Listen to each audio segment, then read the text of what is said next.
Pocket में आसमान में दिग्विजय करेगा रानी से इजहार, देगा सरप्राइज। जी हाँ दोस्तों, आने वाले ट्रैक में देखने को मिलने वाला है। अनीशा यहाँ पर दिग्विजय को लेट आने पर उससे क्वेश्चन करता नजर आती है, जिसके बाद कहता है कि कौन सा काम छोड़कर मैं यहाँ से गया था।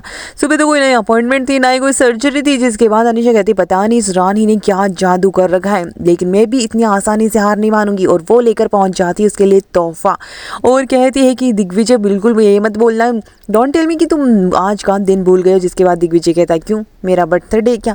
और दिग्विजय उसमें बिल्कुल भी इंटरेस्ट नहीं ले रहा। लेकिन यहाँ पर जो अनीशा बिल्कुल बदतमीजी की तरह यहाँ पर उसे तोहफा देती है और कहती है कि तुम वो दिन मत भूलो जिस दिन तुम मुझसे पहली बार मिले थे। और वो फालतू की बातें उससे कर रहे होती है।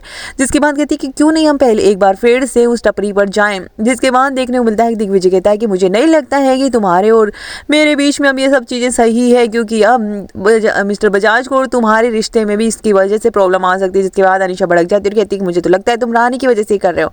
वहीं पर जब बार बार वो पहली मुलाकात की बातें कर रही होती है तो दिग्विजय रानी का चेहरा उसके सामने आ रहा होता है। उसके साथ में जो पहली मुलाकात हुई थी उसे वो सब याद आ रहा होता है। और यहाँ पर जो है उसके पर कोई असर नहीं हो रहा होता है अनीशा का, और वो नाराज होकर चली जाती है जब दिग्विजय मना कर देता है। वहीं पर दिग्विजय को सीधी रानी की याद आती है और वो कॉलेज पहुंचकर रानी पर भड़कता भी और उसे लेकर भी आता है। और देखने को मिलने वाला है कि अब दिग्विजय रानी पर नाराज तो हो जाता है, लेकिन उसको सरप्राइज भी देते नजर आएगा। जी हाँ दोस्तों, आने वाले ट्रैक में देखने को मिलेगा कि दिग्विजय यहाँ पर लेकर पहुंचता है एक प्यारा सा तोहफा रानी की खातिर।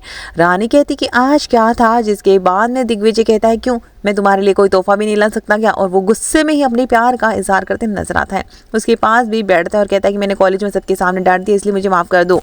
और वो अपने प्यार का इजहार करते नजर आता है। रानी गिरने वाली होती है लेकिन वो उसे संभाल लेता है।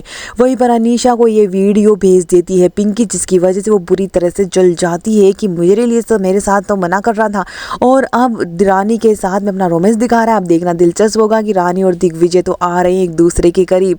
और रानी को भी समझ आ जाएगा कि आज ही के दिन वो दिग्विजय से पहली बार मिली थी। तो देखना दिलचस्प होने वाला है कि अब अनीशा किस तरह से इन दोनों के रिश्ते के बीच में क्या आ पाती है, या फिर रानी और दिग्विजय और ज़्यादा करीब आ जाएंगे।